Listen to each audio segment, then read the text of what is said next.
Your team looks stable on paper. Nobody's leaving, turnover is down, the retention metrics are green, everything suggests you've built something solid, something that works. But here's what you're not seeing. Half your best people have already left. They're just still sitting at their desks. They've mentally checked out, and you might not notice until it's far too late. Welcome to the age of job hugging. And if you're a leader right now, this is probably happening in your organization, whether you realize it or not. Let me paint you a picture. It's 2024 and the economic uncertainty is real. Companies are nervous about hiring. Employees are nervous about jumping. The great resignation has become the great resignation pause. What we're seeing instead is something far more insidious. People clinging to their roles, not because they love them, but because they're terrified of what happens if they let go. They're hugging their jobs like a life raft in choppy waters. And whilst they're physically present, mentally and emotionally, they've already departed. The problem for leaders is that this looks like stability. Your turnover rates look fantastic, your headcount is stable, nobody's submitting resignation letters, so you think everything is fine. You think you've cracked the code on retention. But what you're actually witnessing is the slow erosion of your culture from the inside out. It's a silent culture killer, and it's happening right now in organizations across the country. Here's the thing that most leaders get wrong. They see low turnover and they assume high engagement. They see people staying and they assume those people are committed. But engagement and retention are not the same thing. You can have perfect retention and a completely disengaged workforce. In fact, that's exactly what job hugging creates. It's retention without commitment. It's bodies without energy. It's compliance without contribution. Think about what's actually happening psychologically when someone job hugs. They're not taking risks anymore. They're not speaking up in meetings. They're not offering bold ideas or challenging the status quo. Why would they? The moment you rock the boat, you risk your position, and your position is the only thing keeping you afloat financially. So instead, they do the minimum. They show up, they do their job, they collect their paycheck, they keep their head down. And over time, your entire organization becomes risk-averse, cautious, and stagnant. The irony is that this is often a direct result of how leaders have been trained to think about retention. We've been taught to focus on the external incentives. We think about salary, we think about benefits, we think about flexible working and ping pong tables and free coffee and bean bags. We measure success by how many people we can keep from leaving. But we've completely missed the internal architecture that actually determines whether people want to show up and do their best work. Economic uncertainty has accelerated this problem dramatically. When people are scared, they don't take risks. When they're worried about their mortgage and their family's security, they don't push for change or innovation. They just want to keep the thing they've got. And as a leader, if you're not actively addressing that fear and creating a different kind of psychological environment, you're going to end up with a team full of job huggers. So what's the actual fix here? It's not more money. It's not better benefits. It's not even more flexible working arrangements. The fix is a fundamental shift in how you lead. It's moving away from a compliance-based leadership model and towards what I call horizontal purpose. Let me explain what I mean by that. Traditional leadership often operates vertically. The leader sits at the top, sets the direction, and expects people to comply with that direction.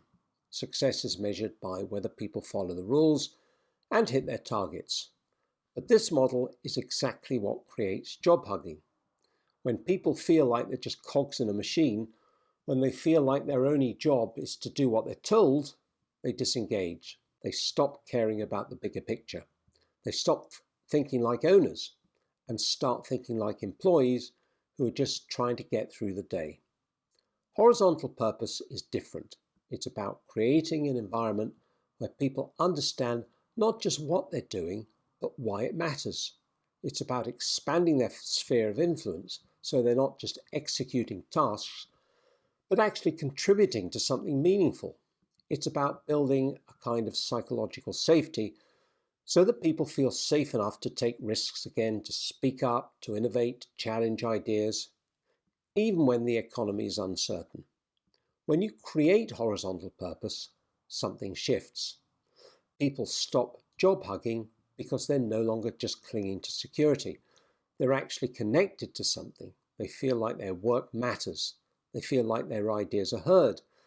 They feel like they can take calculated risks without fear of being punished for it. And suddenly, your attention becomes something different. It becomes real attention. It becomes people choosing to stay because they want to, not because they're afraid to leave. The way you build this is through 3 key shifts. First, you need to shift from information hoarding to information sharing. Leaders often hold information close because they think it gives them power. But what it actually does is create isolation and uncertainty. When people don't have access to the full picture, they fill in the gaps with their own fears and assumptions. When you share information openly, when you bring people into the decision-making process, you're signaling that you trust them and that they matter. Second, you need to shift from command and control to collaborative problem solving. Instead of telling people what to do, start asking them how they solve the problem. Create space for their ideas, listen to their concerns. Actually implement their suggestions when they're good. This isn't about being a soft leader, it's about being a smart leader.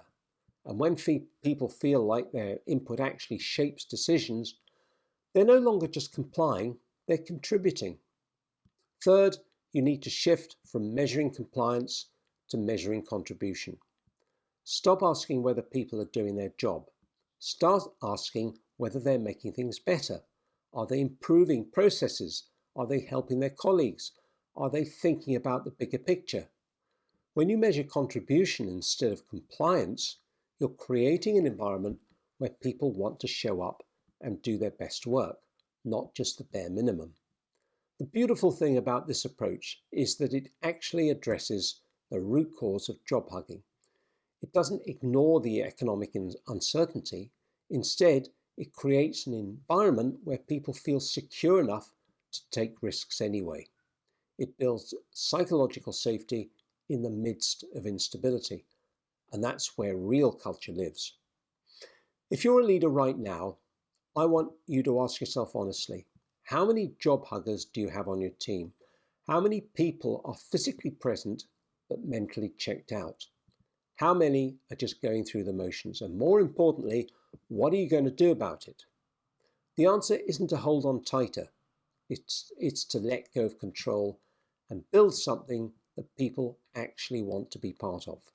It's to create an environment where people feel safe enough to care again, to contribute again, to innovate again. If this resonates with you, if you're ready to transform your team from compliance-based to contribution-based, then please subscribe to this channel. We're going to explore more about how to build cultures that actually work, where people want to show up and do their best work, not just collect a paycheck. Your team is waiting for the shift.